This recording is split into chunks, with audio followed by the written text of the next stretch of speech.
Why is she still here? It's okay, Mason. Nobody came. So I couldn't leave you alone. At 2:14 in the morning, a pregnant cleaner sat down on the marble floor of the 41st corridor. A small boy was asleep against her shoulder. Her free hand rested over her stomach. 8 months.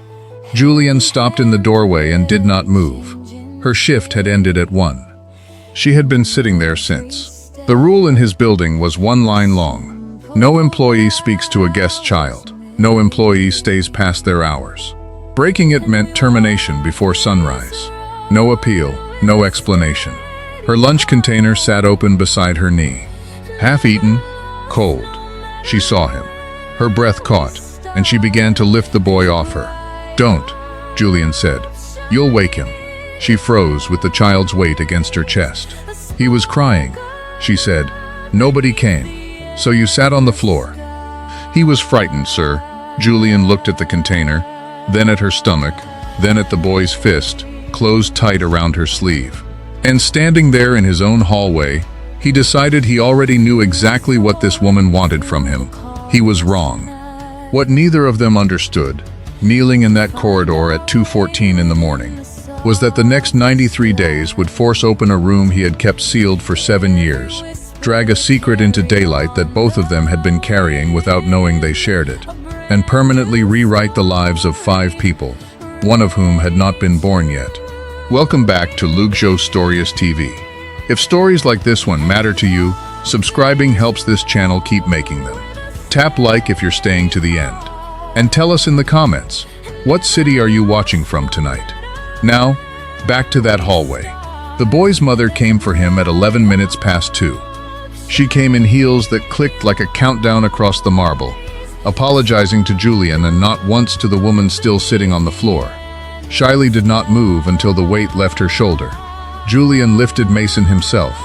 The boy's fist stayed closed around her sleeve for 1 second longer, and then the fabric slid free, and her arm felt suddenly light in a way she did not like. Nobody said her name. Nobody asked it. She got up the way 8 months pregnant women get up, one hand on the wall, one under the curve of her stomach, and she waited for the words that would end everything. Termination before sunrise. No appeal. She had watched it happen to a woman named Doris in March, over a guest's misplaced earring that turned up 2 days later inside a shoe. Julian looked at her over his nephew's sleeping head. He said nothing at all, and then he walked away, and the elevator took the 3 of them down. That was the mercy. It lasted about 90 seconds. Shiley picked up her lunch container from the floor, the blue one with the cracked corner she had sealed with clear tape 11 months ago, and she carried it back to the staff kitchen on the 2nd floor, where the fluorescent tubes hummed, and one of them had been flickering since Christmas.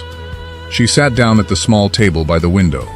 Through the glass, across an interior atrium 60 feet wide, the private dining room glowed. 14 chairs around one table, a chandelier the size of her bathroom.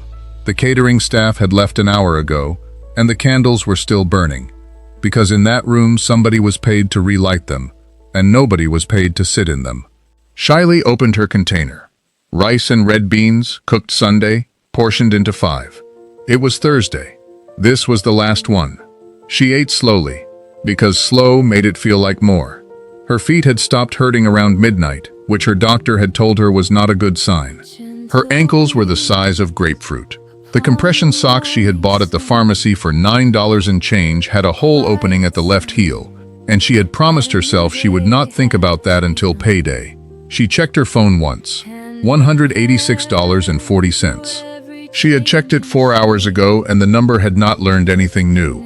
Her hand went to her stomach without her deciding it.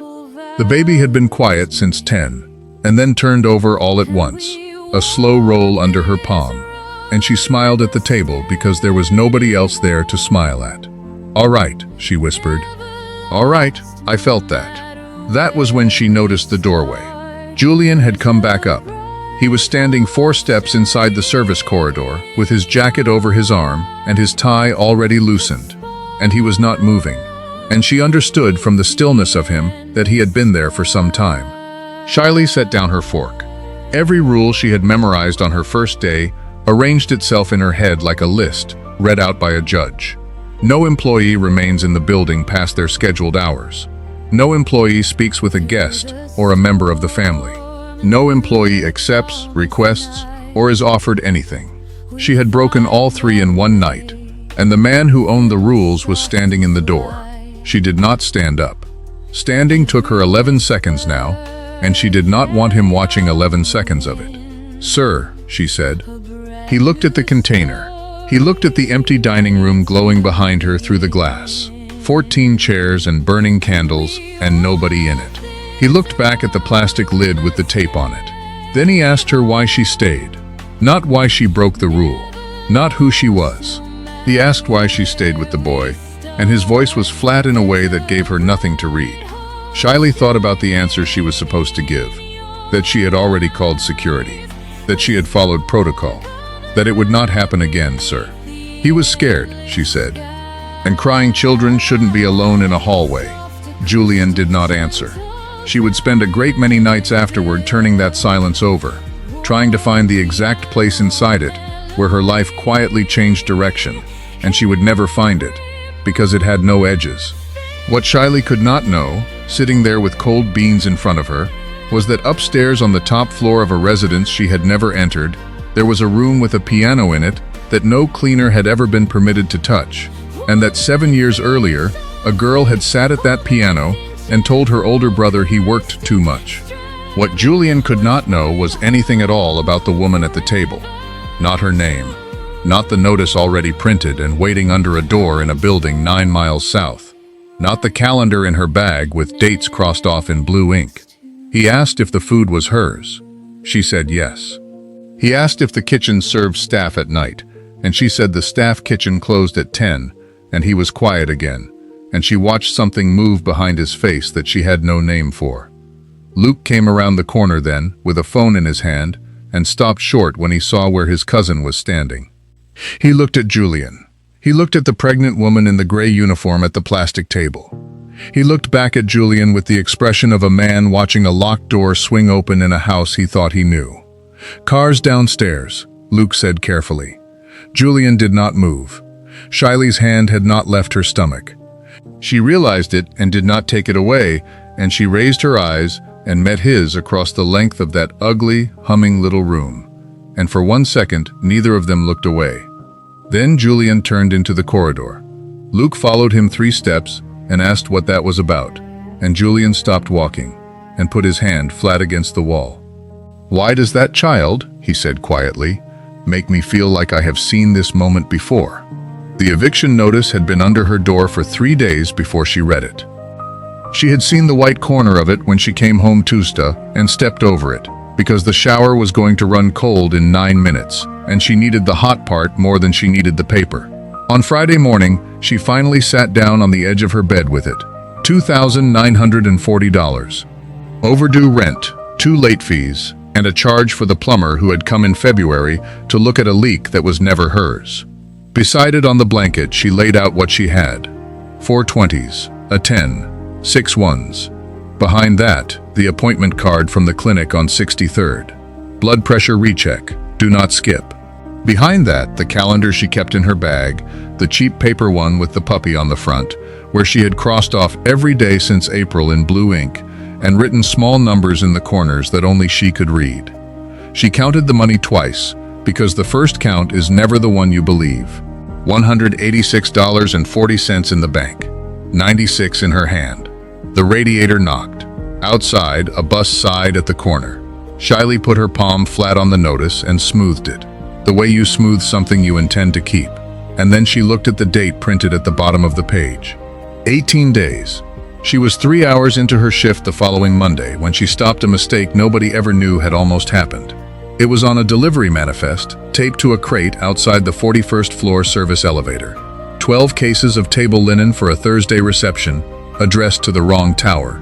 Shyly knew it was wrong because she had cleaned the reception hall on Thursday mornings for 2 years, and she knew what 12 cases looked like. And she knew the private client on the 9th floor had a wedding rehearsal the same night with no linen at all. She could have walked past it. Nobody had asked her. Instead, she went down to the loading dock with the manifest in her hand and found Jose Daniel, the supervisor with the salt and pepper hair and the bad knee, and she showed him the address line, and she waited while he called the vendor and got it turned around before the truck reached Wacker. Jose Daniel wrote nothing down about who had caught it. Neither did she. Julian saw all of it from the mezzanine, where he had been standing for 6 minutes with a phone in his hand that he never lifted to his ear. He watched her go back upstairs, tie her hair back, and start on the corridor windows as though the last 20 minutes had not occurred. Later, he asked Luke to pull the vendor call log, and Luke asked why, and Julian did not answer. He found her at the end of the hall with a cloth in her hand. "How long," he asked, "have you been saving this building from mistakes nobody knows you found?" He did not sleep that night. At 2:15, he went up to the top floor of his own residence, past the guest wing, past the door his housekeeper had been forbidden to open for 7 years, and he unlocked it himself. Nothing in that room had moved since the spring Emily died. Her piano still stood beneath the window with the lid closed. Her handwritten music was still in the drawer, the pages soft at the corners from being handled by hands that no longer existed. The framed photograph on the sill still faced east, so the morning would find it first. He stood in the doorway and did not go in, which was what he always did. Behind him, Elder Jason came up the stairs without hurrying, 64 years old, and dressed at 2 in the morning as though the day had not ended. He had been Julian's father's man before he was Julian's. He was the only person alive permitted to stand at that door. He asked how long Julian had been standing there. Julian said he had been thinking about a rule. Elder Jason let the silence go on for a while. Then he said quietly that Julian had built that rule for a reason, and that reasons did not stop being reasons just because a man got tired of them. He offered her money on a Wednesday and did it badly. She was on her knees polishing the base of a marble column in the east lobby, which took her 4 minutes and a hand on the floor to get up from. And he came and stood over her and said he understood her situation was difficult. Shyly asked what situation he thought he understood. He said he could arrange something. A transfer to day shift, an advance, a car service home so she would stop riding 2 buses at 4 in the morning. Every sentence he spoke was a solution. Not one of them was a question. She stood up slowly, both hands braced on the column, and when she was upright she thanked him with a courtesy so complete it left him nothing to hold. "No, sir," she said. He asked if she understood what he was offering. "I understand exactly what it is," she said. "I've taken help from people like you before. It's never free, it just doesn't send the bill until later." Then she picked up her bucket and walked away down the length of the lobby, and Julian stood in the middle of all that marble and heard the word no for the first time in 11 years, and discovered he did not want to punish the woman who had said it. 18 days became 15. She sat on the floor of her apartment with the puppy calendar open and the notice beside it and did the arithmetic out loud, because saying it made it feel like a plan instead of a wall. Overtime paid time and a half. 6 extra shifts was 480. Skipping the clinic recheck saved 65. Selling her mother's ring was maybe 300. And she crossed that line out as soon as she wrote it, and then wrote it again underneath. She worked doubles Thursday and Friday and Saturday. On Sunday, her vision went gray at the edges outside the 4th floor linen room, and she sat down on an overturned crate for 90 seconds and then stood up again. Sunday night, the floor supervisor asked if she wanted Monday's second shift too. Shyly said yes before he finished the sentence. She rode home at 5 in the morning with her forehead on the cold window of the bus and her hands spread across the top of her stomach, feeling the small, deliberate turning underneath.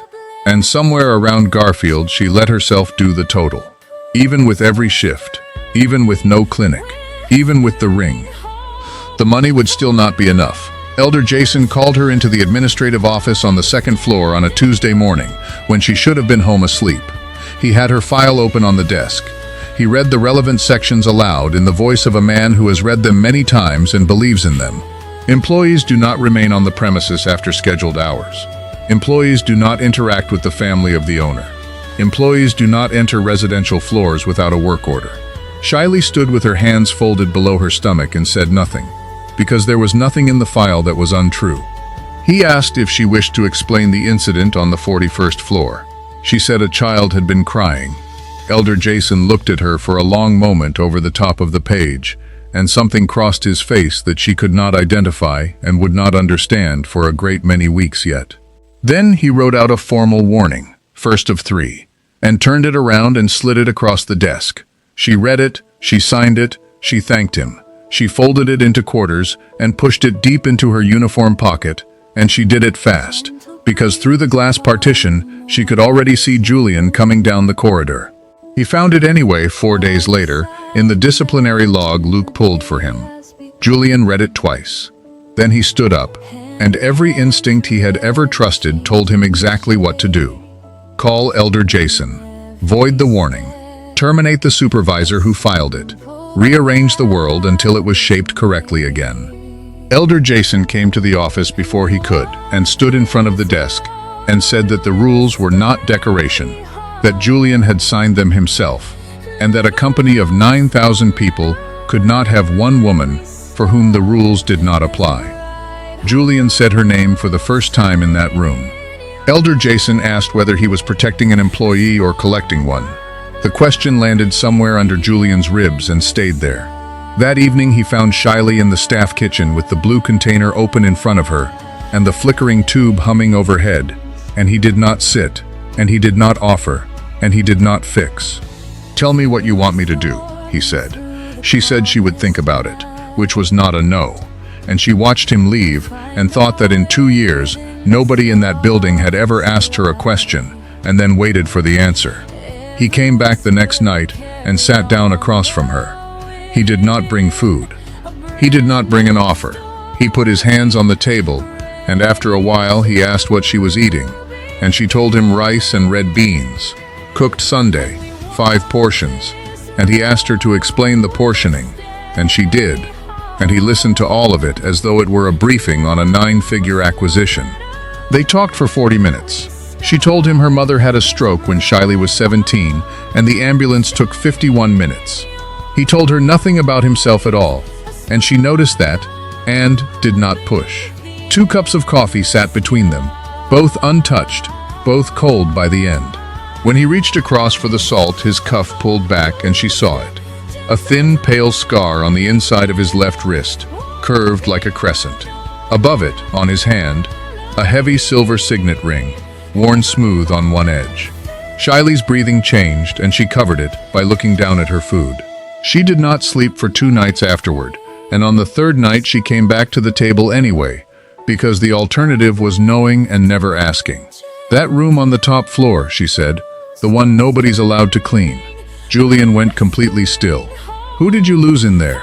Alejandra Yomi had been watching the 2 of them from across the reception hall for 11 minutes before she understood what she was looking at.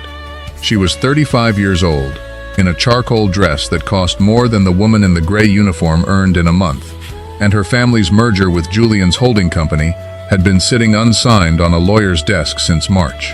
She had built a decade toward a room like this one. She knew every name in it. She watched Julian excuse himself from the mayor's chief of staff. She watched him walk the length of the hall. She watched him stop beside a cleaner clearing glasses and say something that made the woman almost smile. Then Julian left the reception entirely, 40 minutes early, and Alejandra stood alone beneath the chandelier holding a drink she had not tasted. She was not stupid, and she was not, at that point, cruel. She said what she said to Luke in the elevator, and she said it plainly, because she believed it. "I have earned every room I have ever walked into," she said. "I would like to know what she has earned." Luke told her it was none of her business. Alejandra pressed the button for the lobby and watched the numbers fall, and near the bottom she said, half to herself, that if Julian ever learned the truth about that woman the wrong way, neither of them would survive it. It broke open on a Thursday over a bracelet. A guest on the 9th floor reported a missing piece, and by noon, the property's own security footage had been cut and reviewed, and Shiley's name was on the incident sheet, because Shiley had been the last person in the suite. She was called down to the lobby to answer for it in front of 11 people, which was not procedure, and everyone standing there knew it was not procedure. Elder Jason held the incident sheet. Jose Daniel stood by the doors with his jaw set. 2 housekeepers watched from the mezzanine and did not come down. Shiley stood in the middle of that marble floor with her hands at her sides and said she had not taken anything. Nobody moved to help her. Julian came out of the private elevator into the middle of it. He did not raise his voice. He asked for the footage, all of it, unedited, and he watched 4 minutes of it standing there in front of everyone. And the 4 minutes showed the guest's own daughter lifting the bracelet off the nightstand at 9:40. Then he turned around, and he did not stand in front of Shiley, and he did not stand above her. He walked over and stood beside her, shoulder to shoulder, facing the room. "No employee of mine is questioned in a lobby again," he said. "The rule changes today." Elder Jason looked at him for a long, long moment, and then looked at the woman standing at his shoulder, and understood that something in the architecture of the last 7 years had just been moved. She stopped coming to the staff kitchen. She took her breaks in the loading dock stairwell instead, where the fluorescent light was worse and nobody could see her from the atrium glass. And she ate standing up, because standing up meant she did not have to get up. Julian found the empty table on the first night and did not understand it. On the second night he understood it and did not accept it. On the third night, Jose Daniel told him, in the careful voice of a man risking his job, that 4 separate people had asked Shiley that week what she had done to get the owner's attention. Julian went down to the dock and found her on the 3rd step with the blue container in her hands. She told him that the day he stood beside her in that lobby, he had made her safe and made her a subject in the same minute. That protection handed down from above is still handed down. That she had been careful for 29 years about owing people, and she was not going to stop being careful now, with 18 days become 9 and a child arriving in a month. He asked her what powerful person had taught her that. Shiley looked at him and said that was not a story she gave away for free, and she picked up her bucket and went back inside. Julian let her go without following. The question she had left behind kept him awake until 4. He went looking for an answer about himself and found something else entirely. It began with Luke, and a sentence Luke said without weight, that Julian had been impossible to reach for about a week the previous autumn, around the anniversary. Julian asked which night specifically. Luke checked his own calendar and named it. So Julian pulled the records for that night. The car service log, the charge on the corporate card at a hotel bar on the near south side, 11 blocks from a building he did not own and had no reason to be inside. The concierge invoice. The room. He remembered almost none of it. He remembered the 7th anniversary of Emily's death, and rain, and taking the ring off his hand and putting it back on, and a woman's voice in the dark telling him that grief was not a thing you could out-organize. He had never learned her name. He had never tried. Elder Jason came in and found him at the desk at 1:30 in the morning, with paper spread across it in a fan. Julian was holding a pen over a printed date. He circled it once, slowly, and said, so quietly that Elder Jason had to lean in to hear it, that this was the night everything changed. He did not go to her with it. That was the first genuinely new thing he had ever done. Instead, he came to the stairwell the next evening with nothing in his hands, and he sat down 2 steps below her, and he told her about the room. Emily, 23 years old. A phone call at 8:09 on a Tuesday that he had watched ring out because he was in a meeting worth $200 million. An accident on the Kennedy at 8:40. 7 years of a room with the lid closed on the piano. Shiley listened with the container unopened on her knees. She told him her mother had died on a Sunday, and that she had been holding her hand, and that it had not made it better, and that she had learned there is no version of losing someone where you get to have done it correctly. Julian laughed once, badly, and put his hand over his eyes. Neither of them moved closer. Her hand was on the step. His was on the step. 4 inches of painted concrete between them, and neither crossed it. He opened his mouth to tell her what he had found in the records. Then he looked at the shape of her under the gray uniform, and at her face, and he understood that he was more frightened of her answer than of anything a boardroom had ever put in front of him, and he closed his mouth again. 9 days became 4, and the building moved against her. The second warning came Monday, for time missed at a clinic appointment she had rescheduled twice. The third came Wednesday, and a third warning was termination, and everyone in the administrative office knew that the incidents had been logged by someone who had not been on the floor either night. Luke found the alteration in the records that afternoon, and the account that made it. He sat with it for 2 hours before he took it to Julian, because the name on the account was Alejandra Yomi, and the merger was worth $1.6 billion. Shiley walked out of the building at 4 in the afternoon, with the termination notice in her hand, and stood on the sidewalk in the cold with the traffic going past. Julian came through the doors behind her. She heard him and turned around before he could speak, and there were no tears on her face, only something harder and cleaner. "No," she said. "You don't get to save me." He said he could end it with one phone call. "I know you can. That's the problem." Her voice did not rise. "If you fix this, then everything I've done for 2 years belongs to you. Every hour. My name in that building belongs to you." She folded the notice once. "I have 4 days. I'll find it myself." And she walked south toward the bus stop and did not look back. Julian went to Elder Jason that night and put the printed date on the desk between them. He asked what he had done on the 7th anniversary. He asked why the car log showed a hotel and not his residence.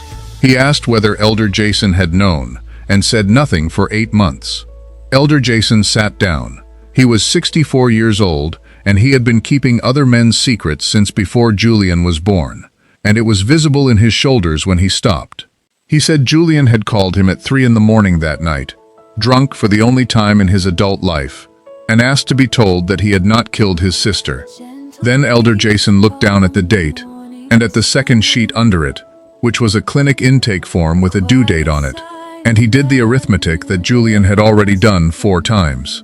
"If you are right, Julian," he said, "that child is yours." She knew before he said a word.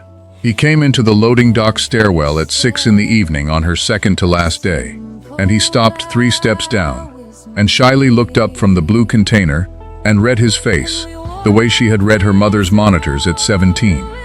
She set the container down on the step very carefully, as though it might break. "You know," she said. He said yes. She asked how long, and he said 4 days.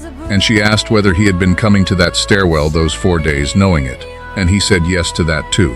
Shiley stood up. 11 seconds. She let him watch every one of them. She said she had recognized the ring in the staff kitchen in October. She said she had not told him because there was no sentence in the English language a woman in her position could say to a man in his that would not sound like an invoice. Julian said her name. She said the only thing she wanted to know. "If there were no baby," she asked, and her voice came apart in the middle of it. "Would you still want me?" He did not answer fast enough. 2 seconds, maybe 3. He would think about those seconds for the rest of his life. She was already stepping back when he found the words, and by then the words were worthless. She stood with the rail behind her and both hands low across her stomach, not hiding it, holding it, and she told him what she had decided in the 8 months since a home pregnancy test on a bathroom floor in September. That she had never intended to find him, that she had taken nothing, asked for nothing, and filed nothing, that she had come to work in his building because it paid $17.50 an hour and had a night shift, and that this was the entire conspiracy. Julian said he believed her. She said belief was not the problem. She said the problem was that he now owned a fact about her, and that men like him had never once in her life learned a fact about her without immediately deciding what should be done with it. He said the word father. "You are," she said. "That's biology. It's not a deed." He looked at her for a long moment. Then he did the thing that changed it. He did not reach for her. He did not offer the apartment, or the doctor, or the money, or the name. He put his hands in his pockets and stepped backward, once, deliberately, opening the distance himself. "Then I'll prove it," he said, "without asking you to believe me." What she found out afterward, she found out from other people. That the merger with the Yomi family was withdrawn on a Friday, for cause, with the altered employee records attached, and that no press statement was issued and no name was leaked. That the disciplinary file with 3 warnings in it was voided by an internal review Jose Daniel was asked to chair, and that Julian was not in the room.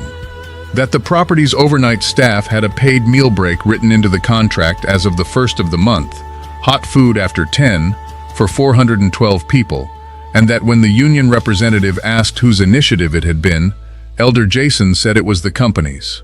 that an anonymous hardship fund cleared 11 back rent cases in the South Service Division that quarter, hers among them, and that when she called the number to ask who to thank, the woman on the phone said there was no name attached and there was not going to be one. He did not come to the stairwell. He did not call. For 26 days he stayed entirely out of her way, which was the single most expensive thing he had ever bought, and the only thing he had not paid for. Shiley watched him from the mezzanine one evening, in a lobby full of people who wanted his attention, refusing to be thanked for something out loud. Her son was born on a Tuesday, 6 pounds 1 ounce, and she named him after her mother's father. And for the first time she let herself wonder whether the man downstairs had finally learned how to love someone without trying to own how it ended. She came back to work in March, on days. The staff kitchen was the same room, the same flickering tube, the same table by the atrium glass, with the enormous dining hall glowing beyond it. She sat down at it with the blue container in front of her, the cracked corner still taped, because she had not needed a new one, and had not wanted one. She was not alone.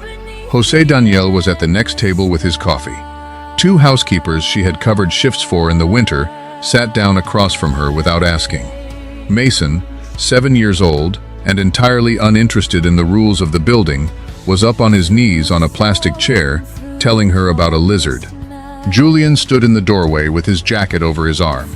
He did not come in. He had learned, finally, to wait at the edge of a room until somebody made space. Shiley looked up at him for a long moment.